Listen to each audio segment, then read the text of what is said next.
Hey all, we are looking at Module 27, the Human Alteration of Water Availability. So what are humans doing to change the flow of water and how do we redirect it so that people have it as a resource?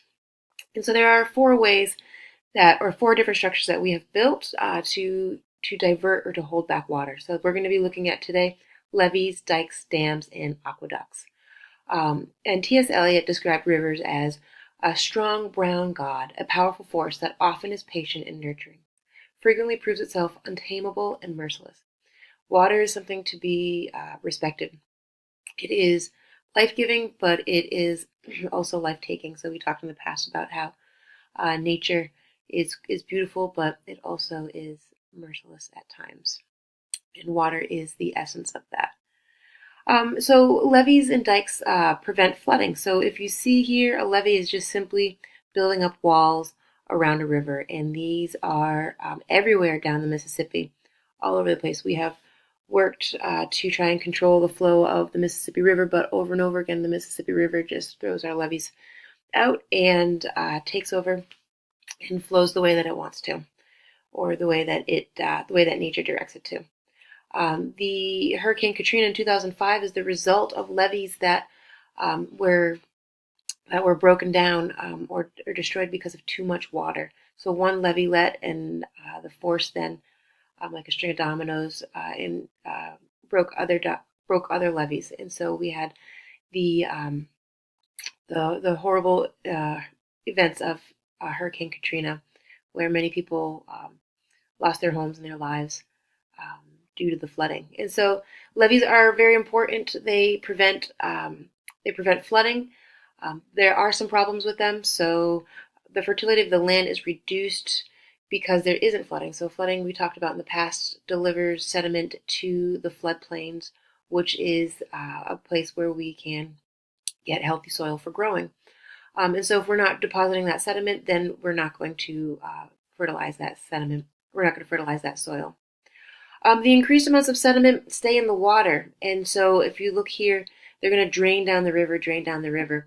And then as sediments flow down the river, the force of the moving water is going to keep it in suspension. But once it hits the slow water down here, it's going to drop out of suspension because the force moving it down the river stopped. And so then you have a buildup at the mouth of rivers into the ocean, which need to be dredged because it makes navigation very difficult in these areas. And um, uh, so that is another problem. And this should make a lot of sense where if we're holding the water in up here, then you're going to have more water in. So if there's less flooding, if we're keeping the flooding down here, then there's going to be more water building up downstream, and so therefore the flooding is going to be even worse.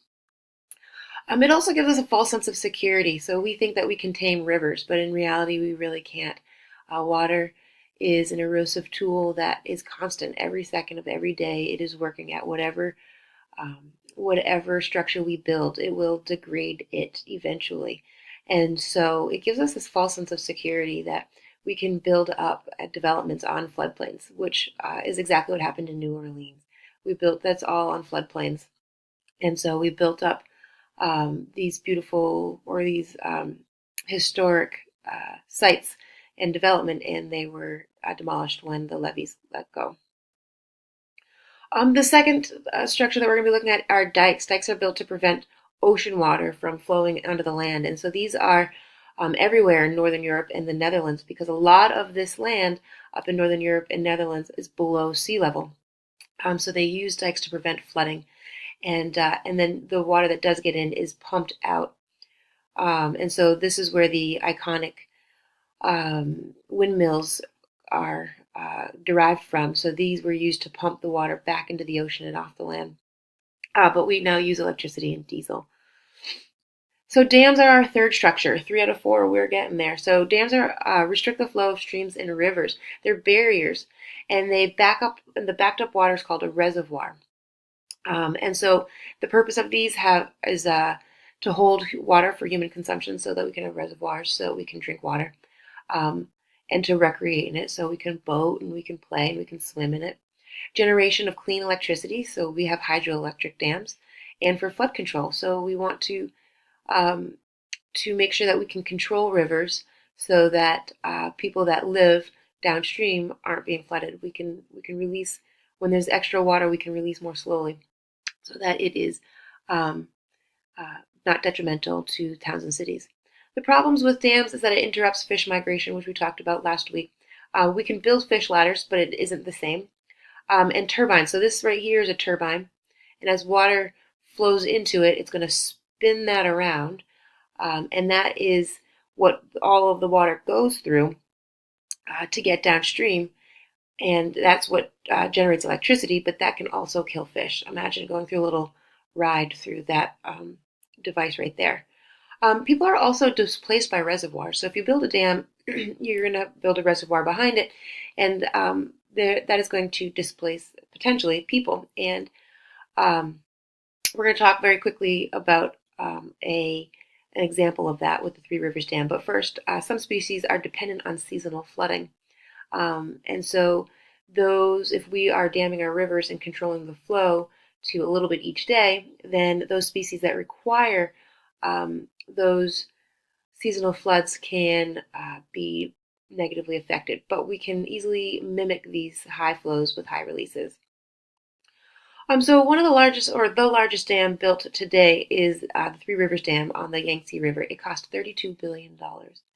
It's over a mile long, and it has over 400 miles of reservoir behind it. And this is this was a huge human rights violation. It displaced, our book said 1.3 million. I've seen up to 2.0 million people displaced. Many villages, many cities, and the people that were displaced tended to be the poorest, the people that can't fight. They don't have the education, they don't have the money to fight this. And so they were displaced. Their homes are underground or underwater, and they were given little to no reimbursement for it. The benefits is that it reduces flooding. The floods have over a million people have been killed in floods over the past 100 years. So it reduces, it tries to control that river, and also generates a lot of electricity for a part of the world that needs a lot of electricity because there's a lot of people. So aqueducts are our final structure, and this is simply a canal or a ditch that is used to carry water from one place to another. So, for example, our book talks about water is carried to Los Angeles and Las Vegas from Colorado, and to New York City it's carried from the Catskills. If we look here, this is right outside of Las Vegas. This is what Las Vegas is supposed to look like.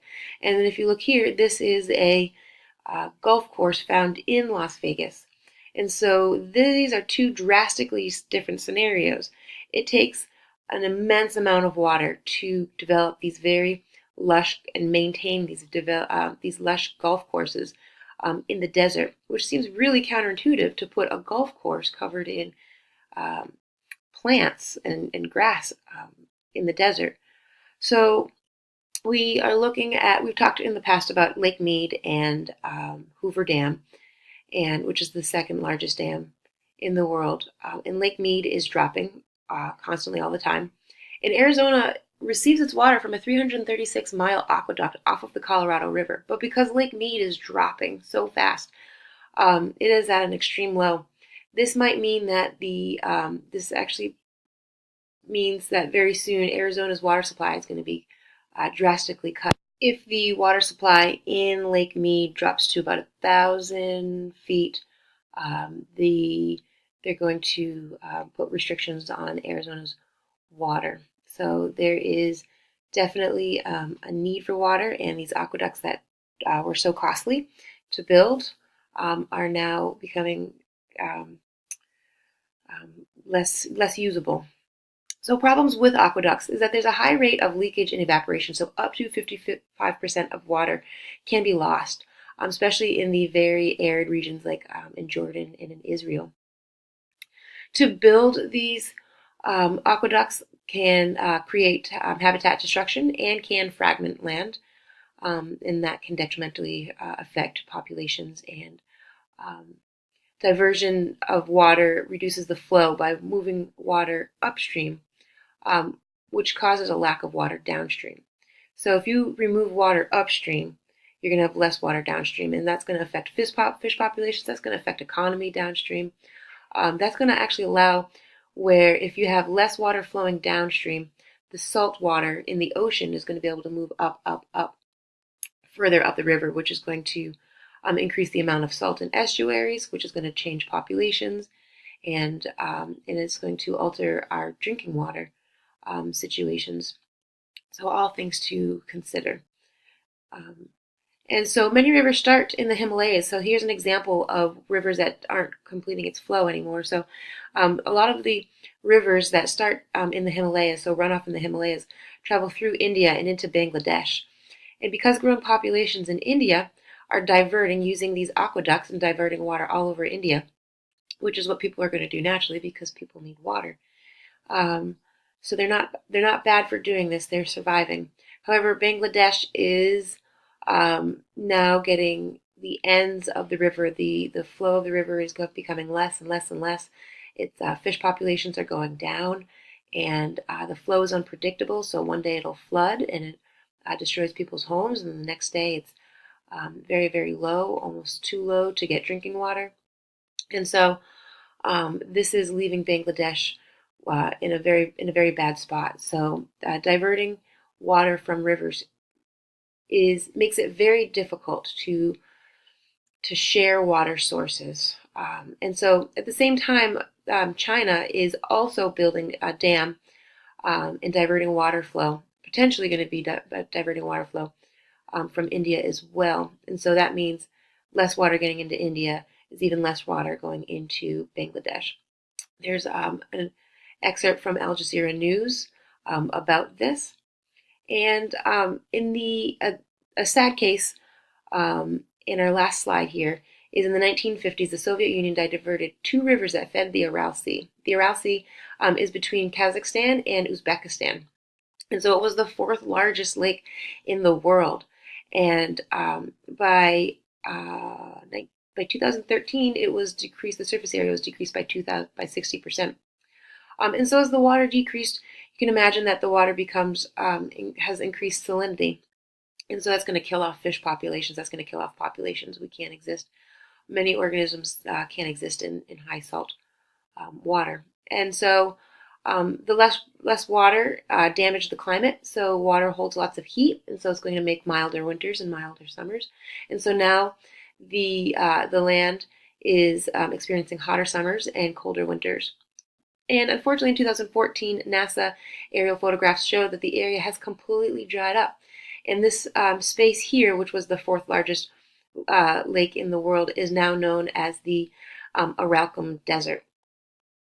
So this is one of the planet's worst environmental disasters. And there's been huge economic hardships and population decline due to loss of industry, loss of the farming industry, not farming, fishing industry, and just loss of water resources. You have to have water to live. You have to have water every day.